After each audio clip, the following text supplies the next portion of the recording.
Well, hello, hello, hello. Welcome to the ADAC GT Masters Esports Championship. This week it comes at you from Zandvoort. My name is Connery Maddock. I'm joined by the ever wonderful Paul Smith for the first round of the second half of the season. Round number 4 of the championship is about to get itself underway here at the famous Dutch circuit. First of all, Paul, how are you feeling? And you looking forward to this one?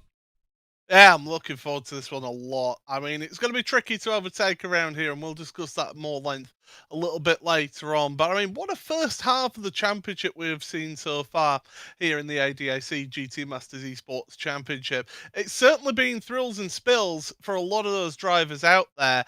Brands Hatch, Watkins Glen, they really saw the BMWs and Bentleys be up there at the front. The Nürburgring, that threw a curveball with the McLarens, Moritz Löhner getting some win there. So it's going to be interesting to see how things turn out this time because, as I say, not the easiest of tracks to make moves, but as we saw last year, you can make them.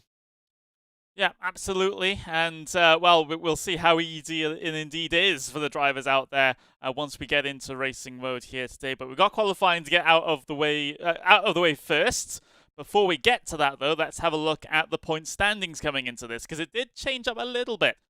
Coming out of the last races that we had at the Nürburgring, because Christopher Högfeldt wasn't able to put up the strong performances that he put up in the first 2 rounds of the season. That allowed the gap to the championship leader, to come down a little bit. Ben Spanke there, he's in 165 points in second place at the moment. So, but it's still a big gap between the top 2 here, Paul. However, that did close in, and if Högfeldt has another run of couple of poor races, potentially Bunky or maybe even Keithley can start to think about taking a championship. Yeah, you look at that gap and it's not insurmountable. That's for sure. That's the key thing there. And Bent Spanke really impressed me last season with his performances, and he's sort of picked up from where he left off last year. Högfeldt, though, it's been such a dominant display for the first half of the championship. Okay, things didn't go 100% his way at the Nürburgring, but he got that first half of the championship out the way, got himself that lead at the front of the championship, 25 points he leads by. So it's not outside the realms of possibility that others could overtake him for the championship, but Christopher needs to now show some form from the first 2 rounds into the final 3 rounds of this championship. He does, and qualifying is going to be crucial. The practice times didn't look so great from the Swedish driver, so we'll see how things turn out in qualifying. Here's a look at the team standings, of course. It is Banke and Krippner from Dörr Esports Asher Racing that currently lead the team's championship by only 10 points over Williams Esports' Jack Keithley and Jacob Brzezinski. Virtual drivers by TX3, Högfeldt and Ottaviani, they're in 3rd place on 227 points. But remember, for that 3rd place team, 190 of their points comes from one driver, and that is Christopher Högfeldt. So there's maybe a little bit more to do with that regard, but the team's championship is certainly closer than what the drivers are. And of course, it's the first time we've had the team's championship, and there's prizes on the line for this team's championship. So definitely, these teams will want to do a good job and to get themselves the best opportunity to win that. But I think the big one is the fact that Williams Esports in 2nd place, they've got such a strong lineup there of Brzezinski and of Jack Keithley as well, and they've been scoring some really good points. And of course, Jack Keithley in the hunt for the drivers' championship as well. So don't write them out. Don't write out any of those teams in the top 3. But you're absolutely right. Ottaviani, he'll be wanting to, and he'll be disappointed with his contribution to the team. Let's not beat about the bush there. He'll want to pick up the second half of the championship and help contribute and push that team further up the team's championship. Yeah, there's nothing like a kick up the backside than your teammate doing well, and therefore the pressure's on you to start doing well as well, because after all, you may indeed have the same equipment, the same support behind the scenes, so there's no reason why you shouldn't be doing great things as well. So we'll have to see what happens there. We are just a couple of seconds away from getting ourselves into qualifying here at Zandvoort. Remember, we are using the slightly older version of Zandvoort, not the one with the banked turn at the very end or the changes in the gradient and the banking through some of the corners through the middle sector either. So this is sort of more of an old school version of this Zandvoort racetrack, as we do get ourselves qualifying underway, and, well, more traffic than the M25 on rush hour. Absolutely, it's like everybody finishing, clocking off at 5 o'clock on a Friday evening, getting off home as the drivers try and find themselves a bit of space. And you mentioned it, Connery, qualifying here is going to be crucial. And you do not want to find yourself stuck behind somebody. You want to find yourself a little bit of a clear space and get yourself a running partner in qualifying to give you a little bit of slipstream, because it does have an effect around here. It's generally not the fastest of tracks around here, but the first half of the lap is really sort of sweeping corners. Apart from turns 1, 2, and 3, it gets really started being sweeping corners until you get to around here at turn 8 and 9, and you really slow things down then for turn 10. But these drivers just get themselves prepared, get the car prepared, and find themselves a running mate. And we spoke to Moritz Löhner after last time, and he said how he was basically sacrificing this championship to help his teammates out this season. We may see some of that again, although he is at the back of this line of cars. Yep, he is. So again, we'll have to see how those McLarens perform over the course of this one. The Bentley, of course, the big boy Bentley right in the middle of the Dörr Esports contingent here. That is Ben Sparky, who is currently second place in the championship. We'll be going on board with him for the first of the flying lap here in just a couple of moments, but look at how much they're slowing down. Does this remind you of anything, Paul? Well, it reminds me of Monza, although the difference here, though, of course, is that they're all trying to get themselves a gap at the end of the lap here. And you can see how a couple of the drivers towards the rear, they've just done their own thing. They came out of the pits maybe half a minute, 3/4 of a minute after the rest of the competitors. Here we are then, here we are on board with Ben Spanky then, down the start and finish straight. This is going to be one of your favourite overtaking opportunities down into Tarzan. It is a cambered corner. You can really throw it in there to the apex, get the drive out the corner, a little flick to the left before turn number 2, this right-hander, slow it down a little bit, keep it as far over to the middle as possible, and then tight left-hander. That's one of the corners that have been changed in the modern layout. Now, the sweeping set of S's here through the sand dunes. We are on the coast here at Zandvoort. Get your car over to the left-hand side. A little dab of brakes, down a gear through the right-hander at turn 7. Then we head towards turn number 8, Masters Corner. Over the curb a little bit. Let the car run out wide into turn 9. Slow it right down. Get it tight in here. The track keeps on curving round. You need to get to the right-hand side for this left-hander at turn 10. Again, get your apex, get the drive out of this corner. This is going to be another overtaking opportunity down towards the chicane here at Hans Ernst Corner. Onto the brakes, hard, clatter over the curb on the right, use the curb on the left. The track is slightly cambered there as well. In towards Kuma, then the penultimate corner, and then the final corner, Ari Lyondike. Fast right-hander here. You've got to get the exit out this corner to carry the speed down the start and finish straight, and that is a lap, and it comes thick and fast at you around here. Yeah, Ben Spunky, well, it's a decent lap time up into P2 for now, but it is his championship rival at the moment that has gone even faster. Christopher Högfeldt to the top of the order provisionally here in qualifying. So that's a big, big statement from the Swedes. He puts himself up ahead of his main challenger. Remember, these are just the first flying laps here in qualifying. Still, things can very much change before we get the checkered flag here. Of course, we do have another qualifying session after the first race as well, so multiple chances to get yourself slots on the grid for race 1 and of course into race number 2 as well. No reverse grid for race number 2 to be concerned about, so a fresh chance coming into that one. But with 6 minutes of this qualifying session left remaining, so it is Högfeldt, Banki. Then we've got Jajowski in 3rd place, Dorneden 4th, Rudiger in 5th. Where is Jack Keithley? He's down in P9 at the moment, so for the driver that's 3rd in the championship, you would be hoping to get just that little bit higher on the starting grid for race number 1, but plenty of time still left in this session to be able to do so. He doesn't have as many running mates, though, as the Dörr Esports guys had in and amongst themselves, though. But at the end of the day, it's not always the worst thing to have a clean track in front of you. It means that you can focus on your lap and just keep your foot flat to the floor as fast as you can go. He's got enough of a gap that he has got a little bit of a slipstream for down the straights, but it's not going to be huge. If you get too close with these cars, don't forget, you do get the aero wash, you do get slipstream. And as you go through, Tarzan once again, but you can see it.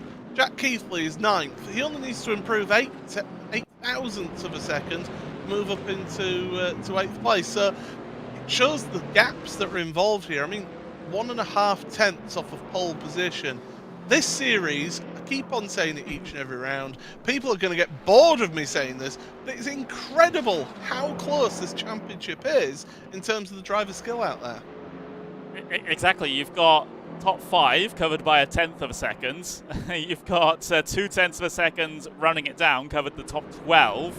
And then you've got basically a second covering the top 23 drivers, and there's 29 connected to the session. So that is absolutely crazy how close everything is. And it's not the shortest lap time on the calendar either, is Zandvoort. So it's definitely representative of how close everyone is for the moment. Not a great sector 1 for Jack Keithley low. He was about half a tenth of a second off of his personal best, but he does make up for it by going a little bit faster through sector 2. However, you know, sector 3 is potentially going to be where you could hook something up here, maybe getting himself a little bit further inside that top 10. But it's going to require a little bit more effort to try and get in amongst Högfeldt, Banki, Jajowski, and co. So we'll see what the lap time is for Keithley as he heads his way across the line now to see if there's any improvement on a current P11. Takes the tow back to pit lane, so I'm not sure if that sector 3 was representative, but either way, Keithley decided to come back down in. Look at this from Jajowski, though. Purple through sector 1 and sector 2. 3rd place at the moment. Jajowski comes across the line now and goes P1. That is great news for Jajowski to get that time. How can Christopher Högfeldt now respond to that? Looks like he's on an outlap at the moment since he's not got any sector times at the moment. So, yeah, these drivers are going out for one final chance here in qualifying. Isaac Price up there in 4th place. He's moved up the field with his latest drive as well. Emre Çayan representing Mercedes, the top Mercedes, in 9th place. So the young Turk has moved forward out there, and it's been a real year for Turkish esports drivers, hasn't it? It's really come on, and we've seen some great talent come out of the great country of Turkey. Transferring over into the real-life racing side of things as well, with Şambol Assi, for example. Unfortunately, had a pretty big accident in Saudi Arabia during the sessions there, so hopefully he's able to get himself well soon and back racing out there. But yeah, it's great to see the amount of talent that's coming out from Turkey. Guvan? Yeah, Yanshan Guvan he's as well. another one as well. You know, there's a driver that I've seen in another series, Selim Center, a real star of the future potentially. So we're seeing plenty of growth in that Turkish market, and it's good to see how sim racing can give people of all countries an opportunity to thrive and to push on. Yeah, it is, and this is what we talk about with esports. Is more of a leveling of the playing fields with regards to getting yourself into motorsports, no matter what country you're from, no matter what level of income you're from. Of course, you know, real life motorsports does tend to be very much on the expensive side, so not everyone can get themselves stuck in. But it's much easier to buy a console or buy a cheap PC, get a copy of RaceRoom or any other sim, and get yourself involved that way. Certainly way less than trying to pay for a season of karting. Well, I mean, you just have to look at it. You know, you can download RaceRoom for free and try out, you know, 1 or 2 of the cars and tracks before you can then sort of maybe see if you enjoy the game. Right, let's start accumulating the content from RaceRoom and get yourselves involved in RaceRoom. Yeah, it's a great opportunity for these for anybody to get involved in sim racing. Really is. And, well, Yayovsky is continuing to get stuck in here because he's gone purple again through Sector 1. And he doesn't really have any help ahead of him with regards to the slipstream either. So this is all on his own pace for Erhan Yayovsky. Banki, though, he also went purple through Sector 1. So it's going to be a little bit of a battle here from opposition right at the very dying moments. Of course, the session results will come up early. There's not a lot we can do about that, unfortunately. We'll just have to wait and see with regards to who's going to end up where in terms of qualifying. Jack Heathley, P3 at the moment, but what can the likes of Ben Spunky do at the very end of the session? We will just wait for this one to run through, and then we'll know what our exact qualifying order is in just a handful of moments' time. Once these guys head their way through the final couple of corners. Erhan Yayovsky, of course, at the very top by well, just 77 thousandths of a second at the moment. Ben Spunky heading his way across the line. Is he able to make an impact? He is, but only good enough to get up into P2 with Moritz Löhner out of nowhere. Now that is unexpected in that McLaren. He did well at the Nürburgring, and this has got a few of those slower corners around here, so maybe he's able to get something out of that McLaren that nobody else can. That was crazy. I just did not expect that. Moritz Löhner pulling the lap time out of the bag. That is crazy, and that's going to be a big help for Ben Spunky. He has a teammate up there at the front that can really cause problems to those around him, so that is going to work out a lot in Spunky's favor in this situation. He's going to be very thankful that Löhner was able to put in that lap time at the very last moment. So how that changes the complexion of this race a little bit now as we head into the first sprint race. So it's just a reminder of the format. So we'll have a 15-minute sprint race, and then, of course, we'll get ourselves our qualifying started for the second main event here, the endurance race of 30 minutes, where they'll get themselves, well, one required scheduled pit stop. That's the situation there. But as drivers are taking themselves to the starting grid here, no standing starts, of course. We'll get ourselves our manual rolling start going here in just a handful of moments. And, well, that was a big surprise there at the end of the session. I don't think either of us were really expecting Moritz Löhner to post a lap time that competitive on the board, especially given he was relatively quiet in practice as well. Yeah, he was just minding his own business, and he's really put on a heck of a lap at the end there, and finds himself third place. Crucially for his teammate, for Ben Spunky, Moritz Löhner is starting alongside Christopher Herkbelt. So Ben Spunky will be absolutely delighted to have his teammate there helping him out. You're absolutely right there, Connery. But we're on our pace lap now. For those of you who don't know, we'll go 2 wide before the final 2 corners, and then the start zone is just before the pit entry, where we start looking to those lights and looking to the admins giving the command to start the race. Yep, we will. Of course, stewards will be very attentive with regards to the race starts. They haven't been afraid on previous occasions to give out penalties for drivers that have done it wrong, so to speak. So you do have to be very careful with regards to the restart procedure here, making sure you're in your correct lane, make sure you don't jump the gun, so to speak, outside of the restart zone, or rather the start zone, as we don't get restarts in this. But it's, yeah, you just have to be very careful, and there have been drivers that have been penalized for jumping the start so far this season. So, yeah, you got to get that pressure out of your head, though. You just got to make sure you use this pace lap to the best of your advantage, just to calm down your nerves a little bit, and then be prepared for the potential chaos on the way in towards turn number 1 for the first time, and especially through the first sector. I would have hazarded the guess we'd have more trouble into turn 2 and 3 than we'd had him into turn number 1. That seems to be the theme out of all the races I've commentated here at Zandvoort. Yeah, it is the traditional place where things do check up, as here we go. There's the drivers going 2 by 2. But yeah, turns 2 and 3 is where you do generally have that little bit of a check-up and people coming in and making contact through this one. But this should be a really intense race here. 15 minutes, Connery. Let's get this going. The sprint race of event number 4 of the ADAC GT Masters Esports Championship is about to get underway here at Zandvoort. A Across the grid spots they go, waiting for that signal to go. On the way in towards turn number 1, we're racing here for 15 minutes at Zandvoort in the ADAC GT Masters Esports Championship. Erhan Jajowski's gotten away well from pole position. It's the two Dörr Esports teammates that go door to door with everyone else behind them. Now single file on the way in towards turn 2 and turn 3, but is there going to be any chaos on the brakes in towards turn 3? It usually happens, especially with the lack of runoff coming through here, but it looks like everyone has gotten themselves through relatively unscathed there. Fantastic from everyone involved not to have a big incident down in towards there as we head through the S's for the first time. And, well, everyone has done that rather well, haven't they, Paul?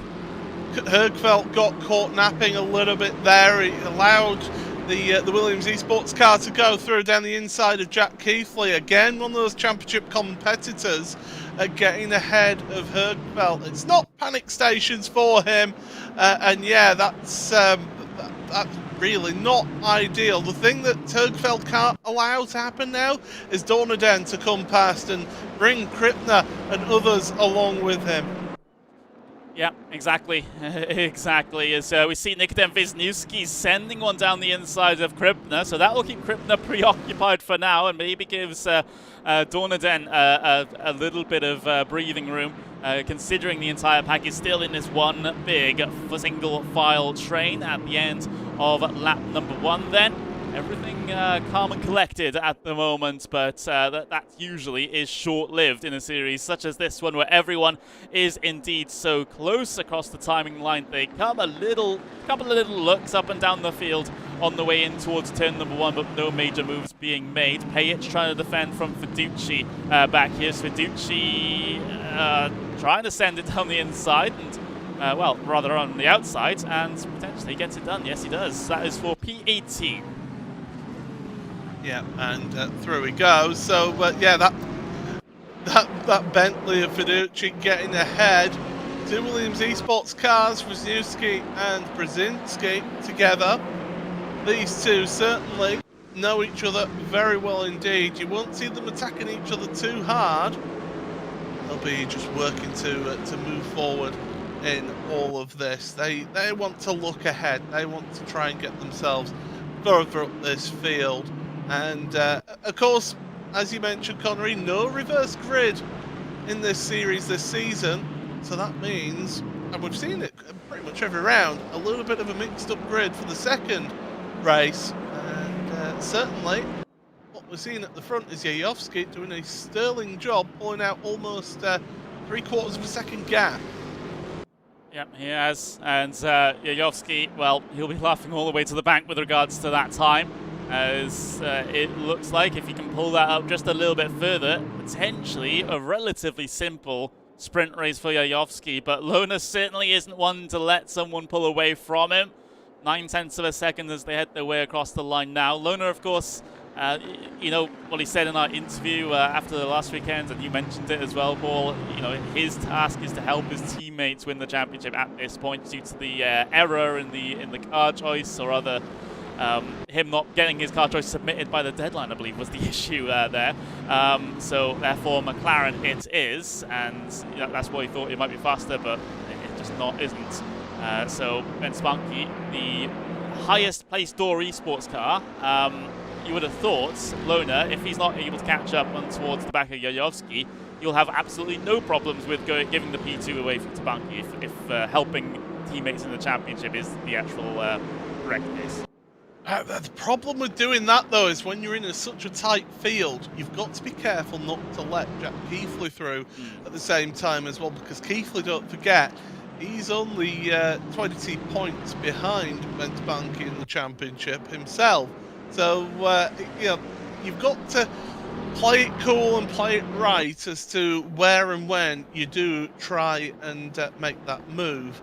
We have lost two drivers, Vanna and Barner. They're both out of this race. So they are sat on pit road, waiting for their next opportunity in the second qualifying after this race. And already 5 minutes of this race done. And yeah, that gap just ever so slightly by a 1/10 or so each lap, just pulling out at the front. And everyone else is just pretty much line astern right now. Yeah, it is very, very little overtake attempts at this stage of the race. No one's really close enough to even have a look at the car ahead of them. We saw a few shows of the nose, in the first couple of laps, but nothing too significant. And that starts to get a little bit worrying if there's someone like Christopher Högfeldt, who we're seeing head his way through and around now. He's in P5 at the moment. He is your championship leader, but he is losing points to both Yayovsky, Keithley, and Banki. So everyone that's relative, directly behind him in the championship is ahead of him at the moment, which only means one thing: his advantage is going to get reduced. It is, but it's not the biggest reduction in points right now with the positions that they're in. So he doesn't need to panic at this stage. He can just keep it in this place, but he won't. The problem when you lead a championship, or at least what I've observed, I've never actually had the pleasure of leading the championship, but the difference that you have when you're leading the championship is you can't afford to just sit back and say, well, I'm going to bank some points here. You need to be doing what you did to get yourself into that lead of the championship each and every week. So he does need to try and move forward in this one, but at the moment he's just keeping a relatively sort of half a second gap between himself and Jack Keithley. As the rest, we've lost one driver. Rachel's had issues. We've got Fiducci around as well. Yeah, that's a big incident coming out of turn 12, I believe it was. Yep. Taking the toe back towards pit lane. It is Fiducci. Rachel still remains out there, though. That's, unfortunately, we can't get replays here, at least with this setup here in Race Room, so unfortunately we won't be able to see what happened there. We're having a battle going on further behind as well. Marko Pejic and Attila Dinya, P17, P18 at the moment, trying to settle their differences for that relatively minor position back there. Yeah, that will have to remain a little bit of an enigma to us, unless one of the drivers wants to come into the commentary booth for an interview at the end of the day and try and explain what happened with regards to that one. Look at this from the two Williams Esports teammates, though, the two Polish drivers, Wisniewski and Brzezinski. Brzezinski trying to push his teammate along the roads and trying to get him to catch up to behind Krippner, but Price is all over the back of this one, and he's like, okay, come on, guys, just stop pushing each other. I want to get my way through. Well, and that was I was about to point out, is the reason why Brzezinski is getting the hurry up on his teammate is because he's got Isaac Price, who we know there's no shrinking violet out there. He will make a move, and I think he actually got into the back of him there. And, the colour's biased, best livery on the grid, being the Traction GG livery. But Isaac Price, certainly, he has the ability to make some moves and move forward in this field. We've seen it time and again here, and he will make a look to the inside work, whether it's by hook or by crook. Yeah, I mean, we've seen enough of that over the course of this season, and of course previous seasons as well. Price certainly not afraid to go for the absolute send down the inside. And of course, he's usually pretty clean at doing it as well. Not a dirty driver by any means. He's very reasonable, but very aggressive, which is the most troubling combination to deal with. You know, that they can pull off aggressive moves, but they never get penalised for it because they do nothing wrong. And that's it. It's there's a fine margin between aggressive clean and aggressive dirty, and Isaac just keeps it nicely on the side of the clean, but he will make his presence known, and he will go for moves. Had a bit of a slide there through turn 7, which lost him a fraction of a second there. That's putting him under a little bit of pressure from Rudinger behind, but not really close enough to make any moves. Of course, tyre life, not the most important thing with regards to the sprint race here. Of course, that becomes a little bit more of a factor once we get to the endurance race with that scheduled pit stop, where you also have to change the tyres as a requirement, as well as the fuel to get to the end of the race. So, it becomes more of a conversation then. And this track does tend to eat a little bit more out of the tyres than some other circuits, mostly due to some of these very long, high-speed corners, like turn 7, for example. Oh, absolutely, yeah. Long radius corners are a tyre's worst nightmare, especially when They have some higher speed ones, especially the last 2 corners as well. They really punish that front left corner of your car. Now, Moritz Löhner and Bent Barnkeep, if they want to think about switching position, they could probably think about doing it now, but I don't think that's in Moritz's his playbook, really, is to just move over and hand the position, because then you're pretty much guaranteeing Yuyovski to get a win here.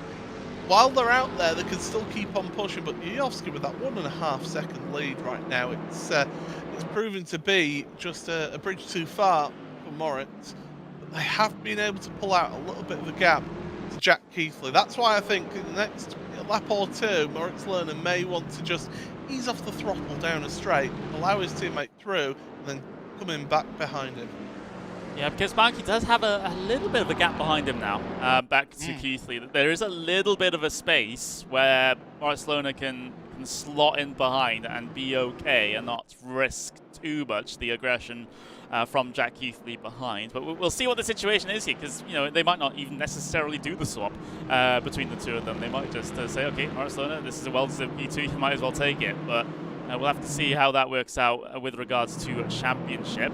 By the way, it seems like there's a little bit of a Williams Esports roadblock here for P3 and back. At least that's what I feel like, because Wisniewski leading Brzezinski at the moment. They'll try and do the swap on the way down the pit straight, but Price is in prime position to be able to capitalize on all of this. He gets a nose to the inside of Wisniewski as well, trying to follow through in the other Williams Esports car's tire tracks. On the exit of the first turn, they still rub doors, still bits of contact, and that is the opportunistic move that we were waiting for from Isaac Price. That's why you need that space behind you to do a swap between teammates. That wasn't the swap, that was a mistake from Wisniewski. The way he ran wide out of the final turn, had to compromise his run, wouldn't have been able to give it the full beans. Here's Leon Rudner now down the inside, and Wisniewski is in real trouble of being freight trained here if he's not careful. He's lost 3 positions, he's about to lose another as well. Yarshel is making the move, and he's lost another one to Gastner. He is just getting waltzed by. Yes, and here comes Emre Cihan as well. Cihan's trying to put yet another nail in the coffin. Why not? Let's get Siggy past as well. That's the situation that it feels like we're in. This is just what happens here at Zandvoort.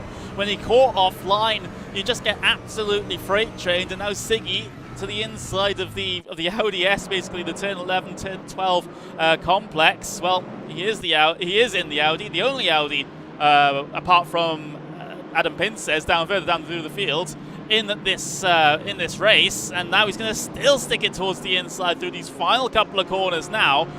It's all come undone. It's all gone to the worst for Wisniewski. He must have a problem. He must have a problem with Wisniewski to be struggling this much.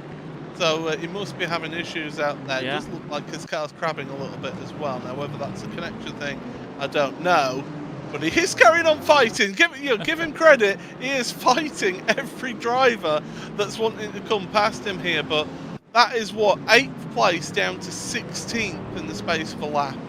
Yeah, that car doesn't look too healthy either. Just look how much time he's losing to Hasse after Hasse's just got past him. So there must be some form of problem there. And you can see he's crabbing slightly coming through the S's section there. So I think it might be some problem with damage for Wisniewski here. I can't imagine where he picked that up. Maybe it was just an awkward bump that he went over that's damaged the underside of the car or something like that. But either way, a bit of drama here at the end of the sprint race. Yuyovski still leads, though, by getting up to around about 2.5 seconds now.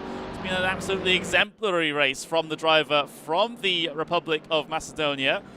So it's, what else can you say about Ilhan Yuyovski? He has absolutely trounced the field here today. He got himself that pole position in qualifying and just waltz away with the race. 10 seconds left remaining as he heads his way through the final corner. We'll have to see whether this race ends now or we go 1 extra 1. It looks like we are going 1 extra 1. So there we go. Ilhan Yuyovski heading his way down in towards turn number 1. A little bit unexpected to get the extra lap here. I don't think I think we have, because with the way people have... Yeah, that is the checkered flag, yeah. Ben Spanky has already gone back to the pit, so yeah, I'm confident in saying that is Yuyovsky with the race win there. Yeah, I mean, not the most overtaking that happened through that race, but certainly had plenty of tension in that one still. Yeah, I do apologise for that, by the way. It's not very easy to see when they come across the line like that, to see whether the race is ending with that time remaining or not. But it is Yuyovsky that takes the race win for RAG Esports from Moritz Löhner, from Ben Spanky. So the two Dörr Esports teammates did not complete the swap at the end there. Jack Keithley P4, Christopher Hergfeldt, your championship leader, P5, Dornaden P6, Krippner P7, Brzezinski P8, Bryson P9, and Rudinger rounds out the top 10 cars. Then we have a look at our second page results. Tim Yarshel in P11 with Garsner P12, Emre Cihan P13, Kevin Siggy P14, Florian Hasse 15th, Payet 16th, Wisniewski 17th, Dinya 18th, Pincer 19th, and a Wittvogt rounds out the top 20. Then you have those drivers at the very bottom of the order. Pfeiffer, Pinces, Markovic, Carton, Ottaviani, Rachel, Feduzzi, Vanna, and Barner round out your 29-car finishing results. So that was a pretty calm affair, wasn't it, as far as the sprint race is concerned? Of course, we had our little bit of drama at the end there, with Wisniewski having a good couple of problems. But for the vast majority of the field, it seems like they were, for all intents and purposes, stuck. And what that tells me now, coming into this endurance race, is that pit stop phase is going to be absolutely crucial. Yeah, you're going to see one of two things. You're either going to see people take that pit stop straight away, or they're going to wait until towards the end of the race. And to be honest, I expect to see the majority, if not all, to head onto pit road straight away and try and get the jump in the pit stops. I've seen a couple of times this season people getting caught out by the pit lane speed limit as well. So you've got to be careful. You've got to make sure you hit your marks in that one, because it's something that they don't have to worry about in qualifying, is the pit lane speed limit. Here in the race, though, they do have to worry about that. But what a drive from Yuyovsky. Just pole position, gets into the lead at turn 1, doesn't look back. Yeah, it's the most perfect race that you could potentially run. I mean, he got himself an immense start as well, which really, really helped put the pressure off for that first lap. And once he was able to get himself in gear, it's just plain sailing all the way to the end. No one was really close enough to be able to challenge. So that was an incredibly dominant performance from Yuyovsky. If he's able to pull off the repeat qualifying performance here in the second race, in the endurance race, then there's no reason why we can't be thinking about a Yuyovsky perfect day. Certainly could be looking at that, absolutely. So we'll have to wait and see how things pan out. Of course, Yuyovsky will be thinking about the pole position award as well, the Pirelli pole position award for that. So yeah, it's definitely something to keep an eye on. There we go. Nicely brought up there, Connery. Thank you very much. Yeah, so that's your Pirelli pole position award winners so far this season. So it's now a case of, where does Yuyovsky qualify? Where does everybody qualify? Because we've seen, as I mentioned during that race, this season we've seen people get really mixed up in the second qualifying and getting a few different people up towards the front of the field. I think Wisniewski will be wanting a better race than that, though, picking up that damage in race number 1. Did well to hang on to 17th, which gets him 5 championship points, but I think he would have preferred the 18 for 8th place. Yeah, I think so too. But well, we'll have to see if yet more points can be recovered, be scored here in the second race of the evening. Of course, if you're new to the ADAC GT Masters Esports Championship, I'll tell you how this works. It's a 30-minute endurance race now after we get our qualifying session underway. And we will have a scheduled pit stop, and the drivers will have to change tyres and get the fuel to the end within that same stop as well. So they're forced to pay a few shenanigans with regards to the actual taking of the tyres, whether or not they can come down in early, try and get an undercut on everyone, or come in later, get fresher tyres for the end of the race and start chasing people down. I somehow think that the latter will be a little harder here at this circuit, considering the struggle when it comes to overtaking that we saw in that sprint race. But there might be a few drivers that decide to throw the dice and see what they can do on fresher tyres. So that's the joy of having the wide pit stop window, is that some drivers further down the field that don't have much to lose, they might as well roll the dice and see what happens, right? Yeah, absolutely. you can't do exactly the same as everybody else and expect a different outcome. And so if you are further down in the order, in say 22nd or wherever, outside of the point, you might as well take a gamble, see if it can pay off for you, and get up ahead of people on the overcut perhaps. But the undercut is quite powerful in this series. We've seen it a few times, haven't we? How that undercut really works for people. So yeah, definitely strategy is going to be key for the victory, and good point. Just been doing some back of an envelope mathematics here, and they always say never trust a commentator's maths. But especially mine. Just looking at that, after that first race, Bence Barnkey did catch up a further 6 points in his championship chase. That puts him within 19 points of the championship leader, Christopher Hergveld. Yeah, so within still well within a race day's worth of points. So it's certainly not getting too far away from him as he continues to try and close things up here. But we've got a little bit of an extended practice session here, by the way. I'm not entirely sure why. Usually qualifying kind of starts almost directly after the first race, but we do have a little bit of a break just to try and chat things over. I hope everyone's doing well. Of course, we are live on the Traction GG channel. You're seeing some good discussion in the chat over the course of that race, especially with the issue that Wisniewski had. People saying that the suspension is broken. That's what Fiducci said. Yeah, it looks like suspension damage. Everyone is, again, that is just a big shame. Not sure what caused that suspension damage. In fact, as we get ourselves fast-forwarded into the second qualifying session, so there might have been an administrative issue there that the steward had to sort out. And, well, we're back underway for qualifying at number 2. Yep, we certainly are. And, again, we've seen this mad dash out of pit road and seeing these drivers try and get themselves out of space. But we did see from Yuyovski, didn't we, just how he managed to find himself a bit of free space, and it got him the best time. So you don't always get the best time when you're stuck up behind somebody, but they'll all check up between turns 12 and 13, and that means that they will just slow right on down until they get themselves a bit of a space in front and then go for their qualifying lap. Yeah, absolutely. So we'll see if everyone's able to try and find their own little bit of space to run in. It's always important here in qualifying that you're able to do that and not get yourself caught behind a little bit of slower traffic that would, under normal circumstances, qualify a little bit further down the order than where you tend to qualify. See, well, I would argue the drivers will tend to want the group up in sort of, cars with similar pace, so they don't slow each other up so much here in this one. And of course, we'll get to see the big old slowdown coming through the final sector, just like we saw in the qualifying session for the sprint race. You can see that now, just as they head their way out at turn 12, just to give them the space and, so they can have a clean qualifying lap, basically. Certainly, yeah, and this is what I said, isn't it? They're all checking up here into turn 13, into Kuma, and then out the final corner. Harry Lyondike corner, of course.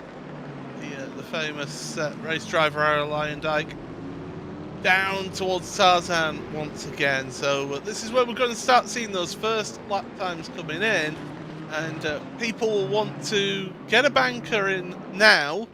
The difference between a banker that I would say and what one of these championship drivers would say is, my banker laps are about 3-4 tenths slower than what I can do if I'm really pushing. These drivers, you're talking hundredths of a second. Yeah, these guys are so consistent, and that's what separates decent drivers from amazing and championship winning drivers, is the consistency.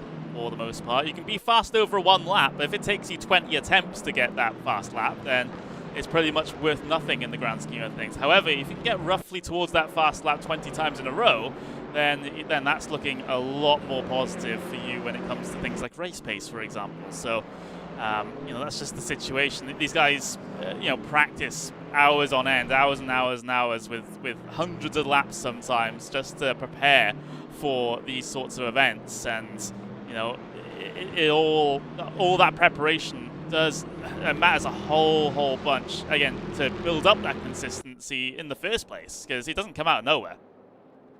So yeah, certainly doesn't come out of nowhere. So here we go. First time's coming across. Jack Keithley, now Yayovsky, now Krippner. They're all coming in at these times. And as I said, we can see a few changes in the qualifying, and that's a spin right at the back.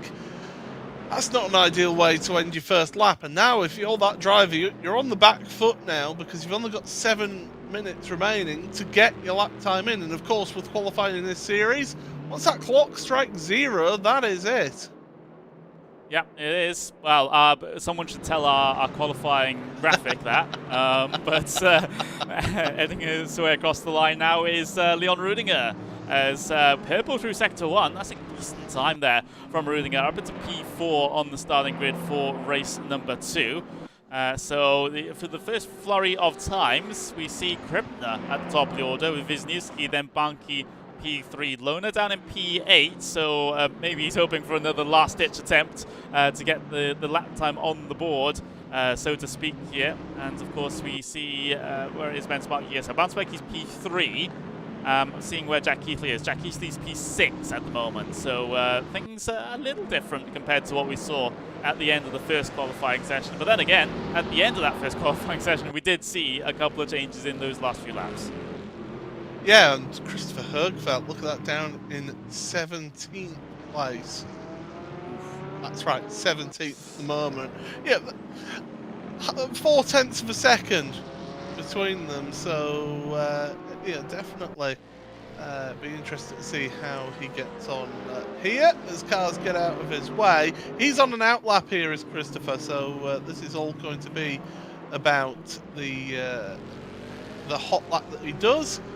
He will get one more opportunity potentially, so don't write him off yet. Look at that little bit of a wiggle right before the last corner. It doesn't really do much to the tyre temperature, but it gives you a little bit of a confidence. Yeah, it does. And well, Högfeldt getting on to his next hot lap now. It's going to be a big ask for him to try and improve on that time. We're seeing lots of drivers actually on their second flying laps here at the moment. So once all those are done, well, we might get a little bit of more of a shake-up with regards to the starting grid for this second race of today. The endurance race, 30 minutes, 1 scheduled pit stop, fuel and tyres on the car. And that's the situation that the drivers have to deal with a bit of a roadblock that we saw in the sprint race with the trouble with overtaking. Potentially that pit stop might be crucial here today, and might be the only opportunity where you're actually even able to gain spots. Yeah, it's I mean, you look at again how close the qualifying is here. So the second times are coming in. Look at that, Ben Spanky, fastest in sector 1. Sector 2 is a personal best. As who was that moving forward? It was Jack Keithley up into second place, and now the times are going to come in thick and fast here. How's this final sector for Banky? Here we go then. Out of the final corner, changes being made. Sheehan up into 4th place. Ben Spanky out of the final corner. All sorts of other control. It's a purple sector 3 as well, but it's simply not enough. It's still P6 for Ben Spanky as Kevin Siggy heads his way across the line. He's still P8. We're still not done in terms of qualifying. They still might be able to squeeze one more lap out of this one, but that was a big flurry of lap times coming through for the second time of asking for these guys. And where is Christopher Högfeldt? He's still down P18, across the line, improves to P13. That's still not enough, I'm afraid, I don't think. No, it's not. He needs to get himself out there and get as quickly as possible around to the end of this lap. Get a lap time in here. In fact, no, he's going to abandon that. And is this him done? No, he wasn't happy with how that started, so he's going to go again. But it's that battle at the front. Look at that, Leon Krippner. Great qualifying so far from him to be on pole position, but Jack Keithley up there, Yayovsky with Wisniewski. You look at how close these times are once again. I mean, we're just over 54 thousandths of a second between the top 4. Incredible. Yeah, it is great to see, and this is the the topic that we're always talking about. It's the how close these guys are and how razor thin the margins tend to be here.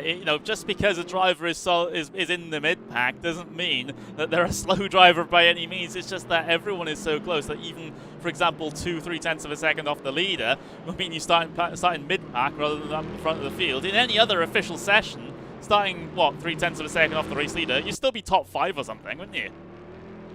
Yeah, normally, but if you're 3 tenths off, you're down in 15th here. Yeah. So it is just absolutely incredible. Across the line then, Yuyovski, pole sitter from race number 1. What can he do out here for the RaceRoom Esports outfit? Of course, Romain Grosjean's team.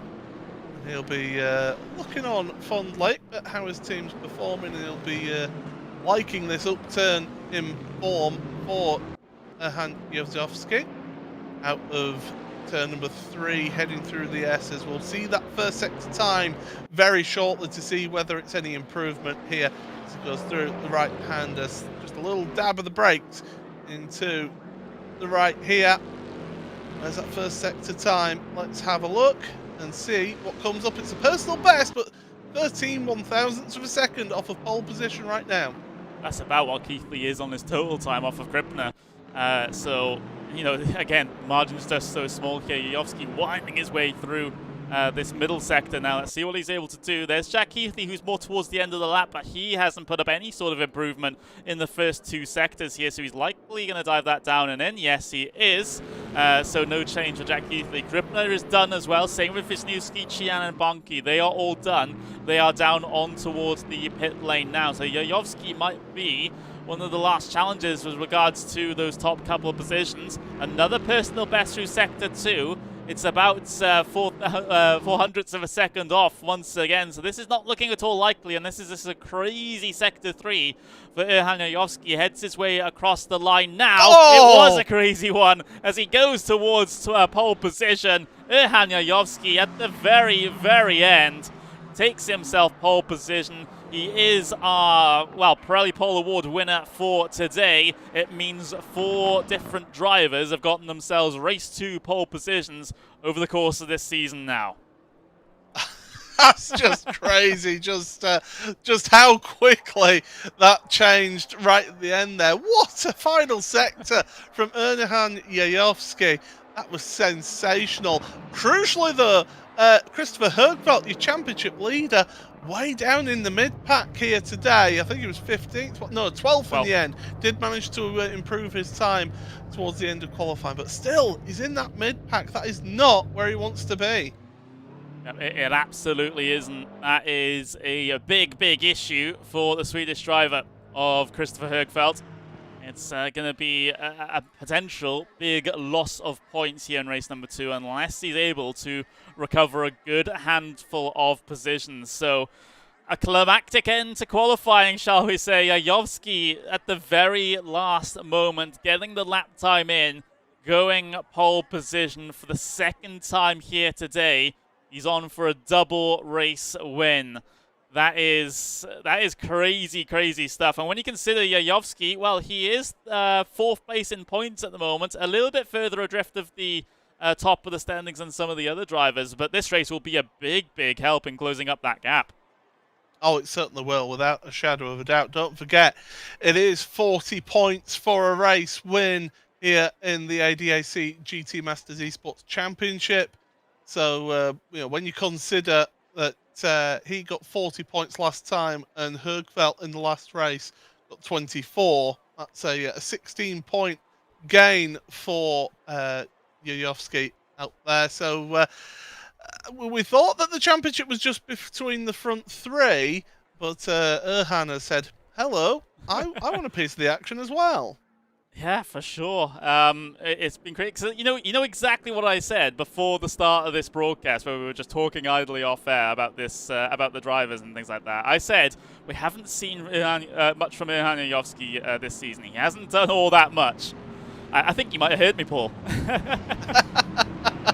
I'll be checking this Discord server for any malware or something like that that's listening into our conversations. But yeah, that is certainly it just seems to be his track, does Circuit Zandvoort, and it's working for him well. Now, drivers on their pace lap, getting themselves prepared for this endurance race, 30 minutes mandated pit stop. We've said it all along that the strategy is going to be key.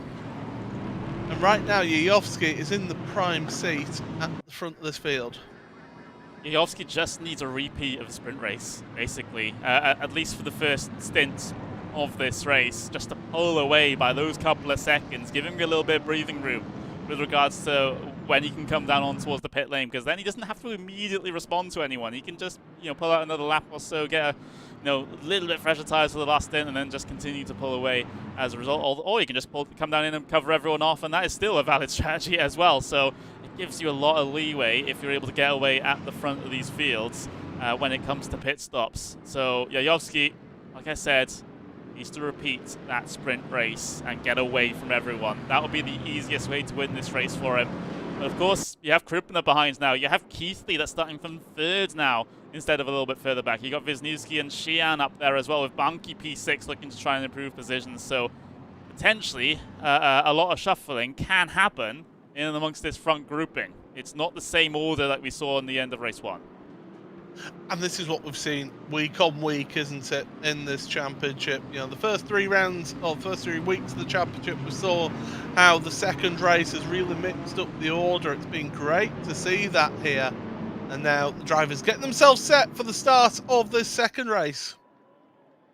They absolutely are, winding their way through the final corner now. Erhan Yayovsky will lead them to the green flag here for the endurance race at Zandvoort for the event number 4 of the ADAC GT Masters Esports Championship, powered by EnBW Mobility Plus. We're off and away in towards Tarzanbocht for the first time in the endurance race. Another good launch from Erhan Yayovsky. He's able to pull ahead on the way in towards the braking zone. Jack Keithley in second place at the moment. It is Kripner that's caught on the outside, though. He falls back 2 positions for the moment, trying to fight side by side with Wisniewski as Wisniewski squeezes his way through on the way in towards turn number 3. Hasn't quite completed the move just yet, and Kripner washing up through the middle of the corner pushes him slightly wide, and Kripner's able to retake the position there, not lose 2 positions on the start there. But what a great opportunistic move for Jack Keithley to be able to get second place off the start here.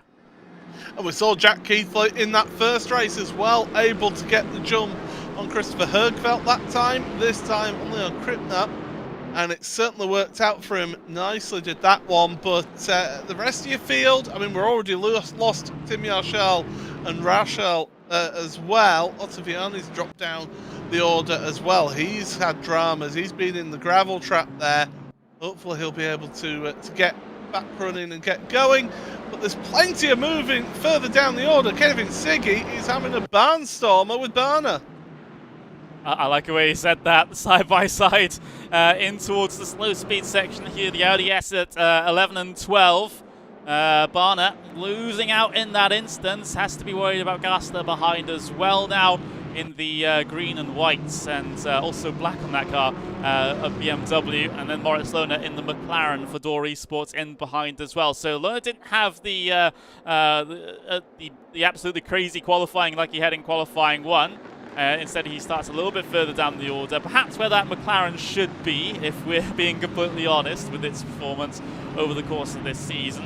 So it's more of a return to the usual for Moritz Löhner, at least as far as 2022 is concerned in this championship. But things settling down quite well now, at least in the early stages of this race. Everyone's strung out single file. Yayovsky's already pulled a half a second gap back to Keithley. We saw Jack Keithley how he can put in really good performances in this championship and really pull forward. Okay, he did get a penalty which lost him a race win in this championship, but he's shown that he's got the pace in that BMW. Worth pointing out, championship leader Christopher Hergfeldt in 15th place, so he lost 3 places at the start there. Not ideal. Only scoring 7 points as things stand in this second race. He needs to be going forward here, and he's pretty much stuck in the midfield. Yeah, he's hemorrhaging points to all of his championship rivals at the moment. Yayovsky, Keithley, Banki, they're all way further down the road compared to where he is now.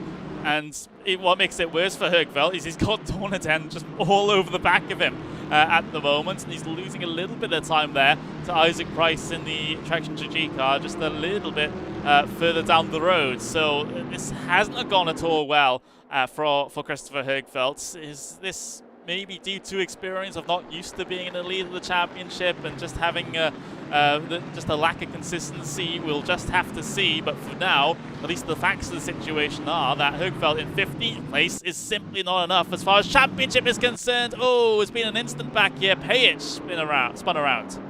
Yeah, that's down at Tarzan, turn number 1. He was making a move on Florian Hasse. Hasse went wide to avoid it, and yeah, Pajic just seemed to be carrying a little bit too much speed into Tarzan. Around it went. Meanwhile, up at your front, Yujovski's got a 0.6 of a second lead over Jack Keithley right now. BMW 1, 2, 3, 4. The top Bentley is Bence Barnke. And look at that, Emre Can again representing that Mercedes. 6th place for Fordzilla. And he's doing a good job so far in the second race. Yeah, Chian, of course, he you know, with regards to last season when he was doing the support races, of course, the GT4 support races that we had here that we're not doing for this year, but he absolutely came alive in that series. He was running away with race wins left, right, and centre, and has certainly earned a very deserved spot in this series, and it's great to see him get stuck inside of this top 10 on the edge of a top 5 now in a car that might not be the most favoured over the course of this season. That just shows that he's certainly one to stick around and one to keep your eye on as well, especially when it comes to top level sim racing competition. Certainly, we've got a pitter. We've got a few pitters Löhner straight away. Now they've got to make sure that they hit their pit box at the exact right time. If they're too early, it won't count.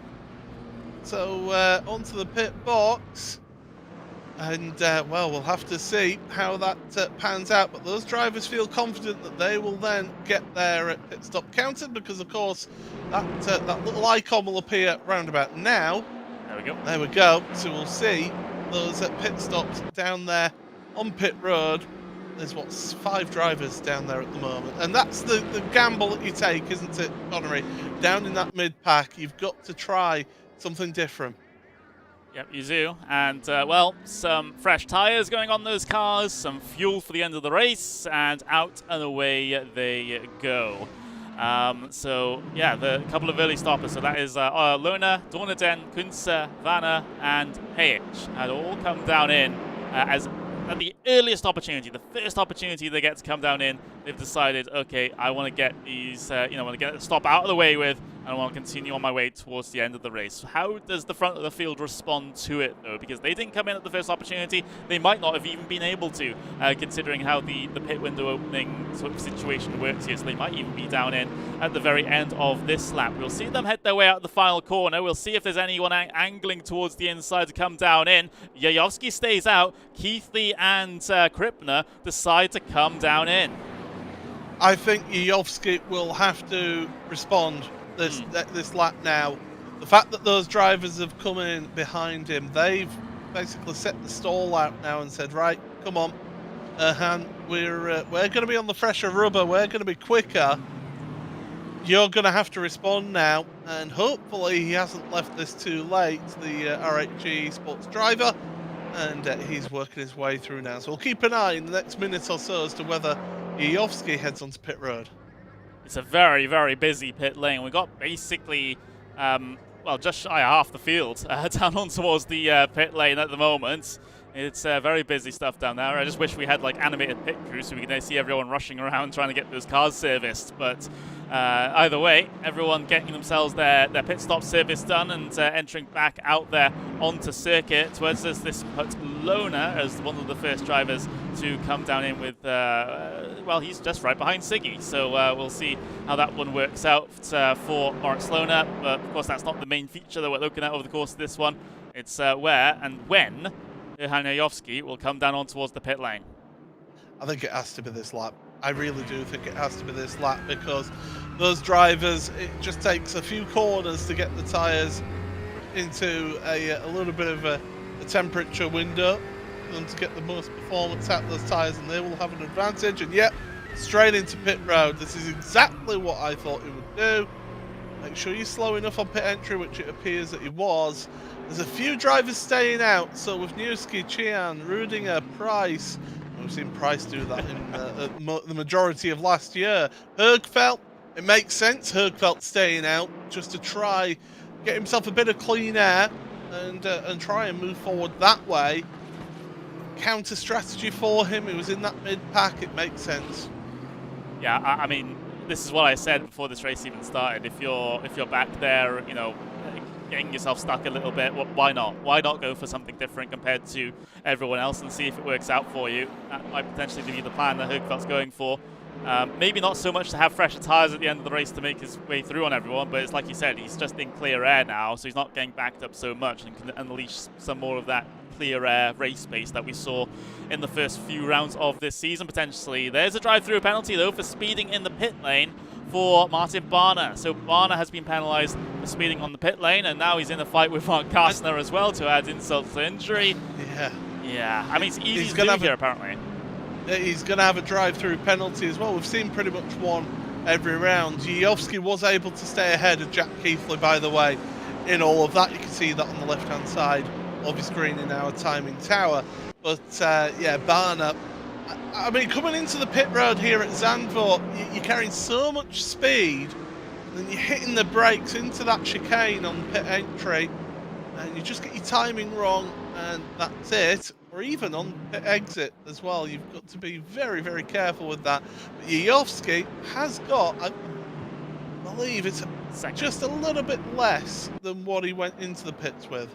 Yeah, it stands at about 1.1 seconds to between Yujovski and Jack Keithley right now. So yeah, there's a chunk of time out of that one, but not too much. And like you said, he couldn't really afford to stay out much longer, lest he risk Jack Keithley getting the undercut done and coming through ahead of him once Yujovski eventually would have come down towards the pit lane. But Yujovski, due to coming down in and trying to cover that off early, has maintained the effective race lead at the moment. Of course, in the actual race lead, we have Wisniewski due to not coming down towards the pit lane just yet. Same with Emre Can, second place, Rudinger in third at the moment. You can see that as an indication on the left-hand side. Those with red notifications, they have not come down towards the pit lane just yet. Certainly not, but I think Yujovski and Keithley are actually slightly gaining on Wisniewski right now in the overall standings here in timing wise. So really, they've got to be canny of the front seven as to where and when they head onto pit road. As I said, people like Price and Högfeldt, makes sense them going for that different strategy just to see if they can get themselves something. Högfeldt was in 15th before the start of the pit stop cycle, so it's worth keeping an eye on where he ends up in this race for championship leader. Yeah, for Högfeldt, it's again, it's just a case of trying to recover some points from this race now. He knows that it's not gone his way, that the sprint race was a little bit better than this one. But yeah, it's just a poor qualifying performance in the second qualifying session, starting P12. Of course, you know, let's see how this strategy works out for him, because it's the only thing he can really try and gamble on at the moment. It seems like he can't get things done on circuit, so a change of the strategy is potentially the thing that's required to even get going forward in this race. So we'll see how it turns out, and we'll see actually how long these drivers that have stayed out actually go on for their first stint, because I struggle to think that they'll be able to do all that much on newer tires, even with the better tire delta with regards to the performance delta. It's still going to be a very, very tough ask to try and make your way past here at some of these corners. I think really you want to be looking at around about the halfway point of the race to get the most advantage out of these tyres to maybe come onto pit road. But I'm not a strategist. I'm not somebody who's spent hours upon hours of doing practice around here. That's these drivers out here on track. They're the ones who've put the time in and have really been calculating everything to the 10th or even the 100th of a second out there. Bence Bankiers, Emmerich Chian and Wisniewski come onto pit road. That's two of them, and I said right around halfway of the race. The others, though, they're staying out. Yep, they are, and we're just on board with Bence Bankier there, and we saw how Jack Keithley was getting all sorts of out of shape coming out of turn 10. The rear end of that BMW slipping and sliding around. That will not help the tyre performance, especially coming towards the end of the stint here. Remember, Bankier and Keithley have to, keep running these tyres all the way to the end of the race now. They won't have to come down in again to change them, so you do want to conserve them a little bit better. I have noticed, though, that some of the BMWs do get a little bit tail-happy sometimes, especially towards the end of the stint, so it's starting to be a bit worrying if Keithley's getting this even at the end of the first couple of laps in the stint.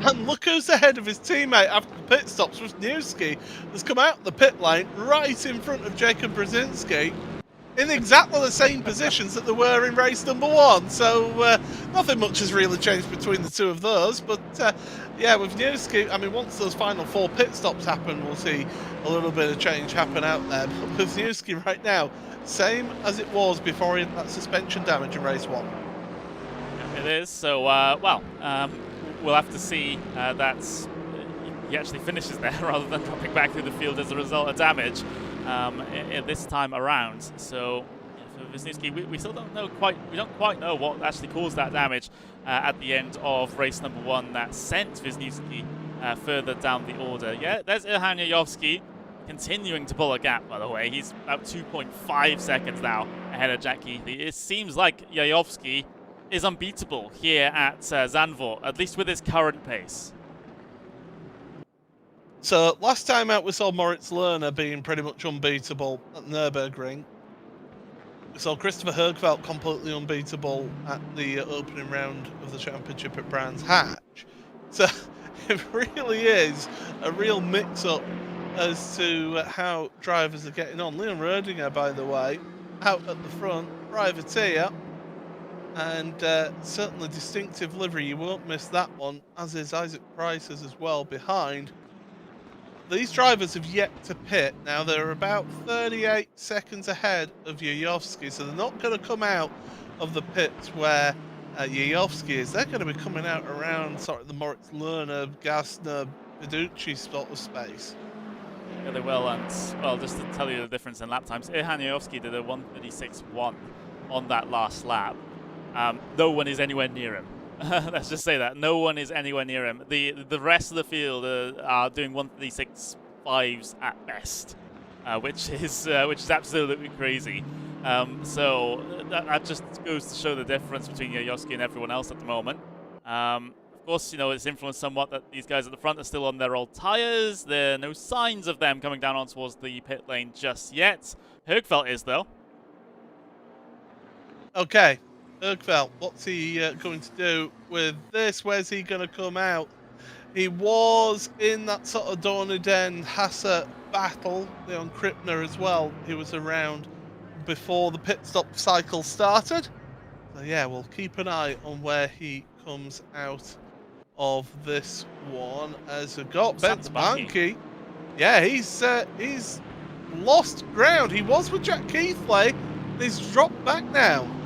Yeah, and he's fighting door to door with Wisniewski heading out of the final corner. Give each other room, boys. They do so on the exit of the final corner. Bankier going all the way to the pit wall to try and close off the line down in towards turn number 1. Wisniewski trying to commit around the outside. Doesn't quite have an overlap to be able to do that. Bankier holds on for now, but loses a lot of time to Keithley. Where has Högfeldt come out in relation 16th. to everyone? He's in 16th place. He's about a second and a half behind Dorniden. Yeah, that's not worked out for him. But of course, remember, Wisniewski is on the fresher tyres compared to Bence Bankier now. So this is where he needs to take advantage. But it shows how difficult it is to overtake around this track, that even though he's got the tyre advantage for the time being, and you only get this for about 3-4 laps at the most here around this track, he's still struggling to get by. Yeah, Wisniewski this is a lot of pressure now that he's applying onto the back of that driver in 6th place. Ben Spanky, one of the main championship protagonists here in this one. Of course, he'll only be gaining as much points as possible over Högfeld, who's stranded down in P16 at the moment. Careful with the front to rear contact through 11 and 12. Wisniewski, again, like you said, Paul, he's trying to get as much advantage out of those tyres as is possible. Use them up while they're good, because they do plateau compared to the older tyres a little bit later on. Yeah, they'll sort of end up matching that pace that they were doing before on the older tyres. So with Wisniewski, he needs to make that move. Ben Spanky feeling the need to try and block early down into Tarzan. You can make the run around the outside here work, or at least get the up and under. Not quite happening this time. So Wisniewski, he'll be getting more and more frustrated there. And he will. Well, he's doing his teammate a favour at the moment. That's what he's doing, because Keithley now 1 second ahead of this battle for P4 and 5 on circuit. So Keithley is very thankful that his teammate's able to put off Bunky here and keep him preoccupied for holding on to P4 instead of trying to go on the charge for a third step of the podium. Coming up to 10 minutes to go now.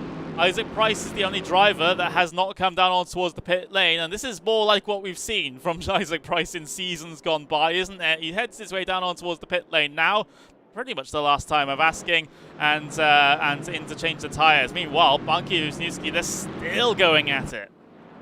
Oh, this is tremendous racing now, and this is what we've come to expect of these endurance races, isn't it? Just the that fresher rubber, the different strategy. Bunky open the door up there to a degree. Wisniewski trying to go around the outside here in the second part, not quite working out for him.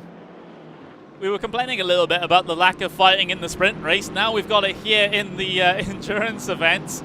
Wisniewski, a couple of attempts now to try and get past Spencer Bunky, but it simply hasn't happened yet. Here's the another on board with him as he sits in the slipstream. He's going to get closer than he has been on the way down in towards turn number 1. This time, another little look around the outside, trying to get the cut back off the corner, trying to make Ben Spanky overcommit and wash up in the middle, but the camber helps in that situation for that car on the inside when they wash up, so they don't lose too much speed, and Bunky's able to keep himself ahead. That's another another huge chunk of lost time to Keithley, by the way, but I don't think Bunky cares at this point because he wants to try and secure those points for P4. He certainly does, as this is a tremendous battle between these two, absolutely sensational. I mean, you look at how close they are getting between the two of them, and they're not making any contact either. This is what we want to see. This is top-level esports action that you want to see, and what a tremendous honour and privilege it is to bring it to you here on the Tractor GG channel. I hope you're all enjoying this one, because I am thoroughly entertained right now. This is sensational stuff. I am too, and well, you see the train in the background as well. That's all backed up behind Jacob Brzezinski. We've also got Emre Can, second driver, in that train as well. They might start fighting too. But the thing that would make sense to them is maybe just to stay single file just for a little bit longer, let Bunky and Wisniewski continue to fight, and then maybe you can get yourselves involved in a battle for P3 instead of a battle for P5. But we'll see how that one works out as we head our way out of the final corner once again. Wisniewski's been getting the run down towards turn number 1 here. He's been really reeling him in on the way in towards the braking zone, but it's not quite close enough this time around, and Bunky's been playing that turn number 1 absolutely perfectly, just hugging the insides there, making sure he can make the exit and not allow Wisniewski to get a nose up underneath him. It's been pretty perfect defensive driving so far from Bunky, and well, Wisniewski, he'll still have another couple of attempts, I would have thought, at this, because, well, still 7 minutes to go. Only 7 minutes to go. This has been an unbelievable second race. You know, you mentioned it. We thought the first race was a little bit quiet, a little bit too much no after you, but this one has been more like it. This is what we're expecting to see here in this championship. Again, just to keep you up to date, everybody, with the championship, we said that after the first race, Ben Spanky was only 19 points behind. If things stand as they are now, Banki will be gaining 23 points over your championship leader, Christopher Högfeldt. That would put him in the lead of the championship. Jack Keithley, he gains 27 points in the second race, and Yayovsky is 33 points gained as things stand at this moment. Yeah, it's all come undone for Christopher Högfeldt. He couldn't afford to have another poor race. You know, it's sort of the similar sort of situation to what we saw at the Nürburgring with him as well. And to think coming out of the first 2 rounds of the season, you know, he had basically a perfect score in terms of points. Now, that perfect score means zilch once everyone has been able to catch themselves up now. 6 minutes to go. Still this battle for P3 to be between Banki and Cisniewski. Things are getting closer, P5 behind as well between Brzezinski and Chian, but Cisniewski, he's continuing to try all the tricks in the book at the moment, and none of them are working. But this shows a tremendous defensive display as well, because he's on the older tyres as Banki. It would be easy to make a mistake. And the thing is, I think Wisniewski now has pretty much used up the best of that rubber, that peak performance that you get those first 4 laps or so of that rubber. So definitely, I think that Wisniewski now is going to try and sort of out-muscle and outthink the driver in front of him against Banki, but right now this is tremendous stuff, and it has real implications in this championship. It really, really does. Wisniewski getting himself ahead of Banki means the points delta between Keithley and Banki will be a little bit larger in Keithley's favour. That will really help out the Williams Esports teammate here as we head through 11 and 12. Wisniewski needs to try and prioritise maybe that run coming through those final couple of corners to be able to open up an opportunity in towards turn number 1. But then again, turn number 1, relatively easy to try and defend, because that camber helps you on the outside and you can just swing yourself all the way through carrying all that speed. So it's so difficult to get past done into there, but Wisniewski will continue to try it. You see Banki going towards the inside. Wisniewski, again, it's just not doing anything. A very, very good point made by Amir in the chat. It's not Bentley, it's a moving castle. He's absolutely right. That thing has got its defensive turrets in place. It has got a moat around it with water in it, making spikes. He is not letting anyone past for this third place right now. Absolutely brilliant stuff here.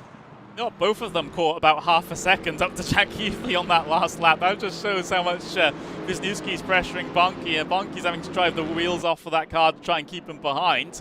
As a result of all of it, they are reeling in the cap to Keithley, believe it or not. So potentially, if Keithley makes a mistake or something here, then he might fall back into these guys' clutches.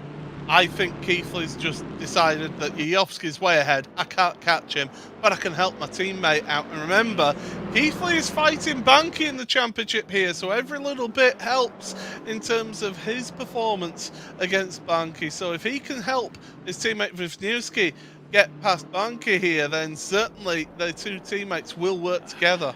The thing is, that could backfire, because Banki might be able to sneak a position on Keithley here if he's not too careful. And that plan just gets completely blown out of the water. So less than 3 minutes to go now. Erhan Yayovsky's just run away into the sunset. The slight weaving on the pit straight starts now as they try to break the draft. Here comes Banki on the defense once again in towards turn number 1. Keithley will try and park the bus on the apex to try and back him up into Wisniewski. Well, the teammates trying to work together here. I don't know how this is going to work out, because again, like I said, it could indeed backfire if they're not too careful. It can backfire, but that's the risk that you take in this sort of position. The flashing lights. Written it off. Oh, that's it. You've got to move out the way now, Jack. The lights have been flashed. That is the international symbol of move out the way, I'm coming through. But right now, I think Keithley is playing some games here to help out his teammate. And you know what? There's a team's championship to think about here. Yeah. It'll help the team's championship as no ends. It will do. And, well, Williams Esports P2 in that at the moment. Differing lines being taken, coming up through this middle sector now as Keithley's trying to play the roadblock, trying to allow Wisniewski to have the opportunity. But can Ben Spunky get the run off of turn 10 here? A little bit of a wiggle coming off the corner. More flashing the lights. Look at the run from Ben Spunky now. Oh, he has over Jack Keithley. He might be able to get this done in towards turn number 11. Spunky from defense to offense. He sends that Bentley down the inside, and he has gotten himself past Keithley. This is crazy, crazy stuff here in the last couple of laps here at Zandvoort. Spunky, you're an absolute beauty.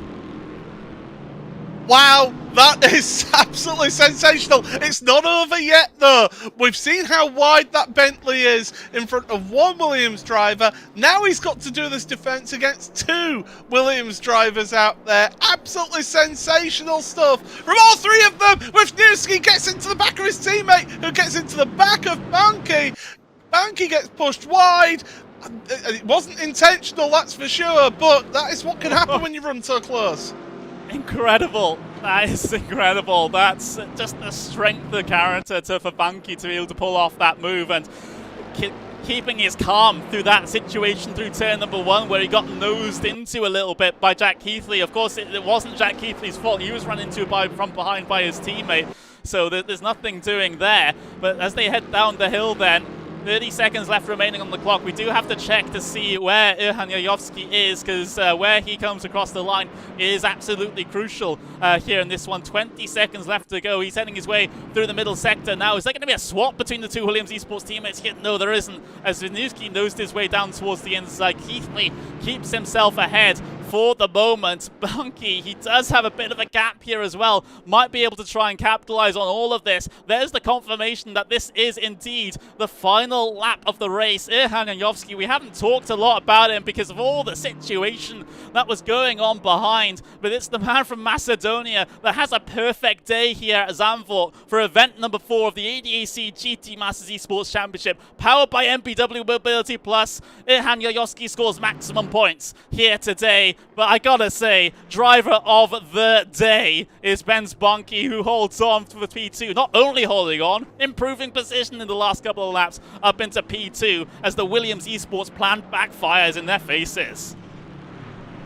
And that is how championships can swing in one simple move right there. Ben Spunky gained himself an extra bunch of points in all of that. So absolutely sensational move from Ben. I didn't think it was on there, I'll be honest, but my goodness, what a move from Banky to take that second place.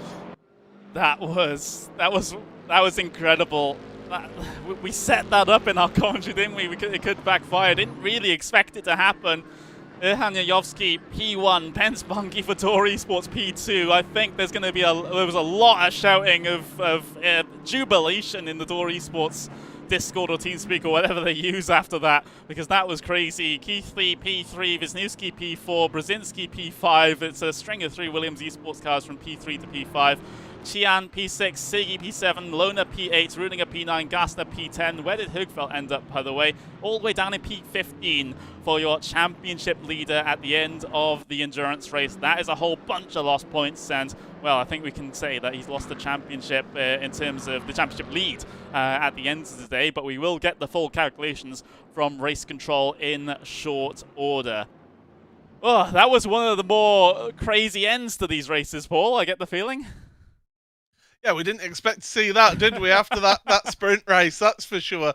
My goodness, I mean, a little tip of the hat move of the day quite easily from Ben Spunky there at the end. He had to make it count and make it stick, and he certainly did that for sure. But Williams Esports, was that Jack Keithley playing games, or had he used up his tyres trying to chase down Yayovski at the front and then just basically had nothing left? Who knows? We'll have to find out from the drivers, but what a sensational end. You've said Bunky the driver of the day. I can't look past Yayovski for driver of the day today. He has just been another level over everybody else here today. Well, I guess driver of race 2 for Banki, I Yeah, suppose, in that situation. But yeah, you are right with the double race win there.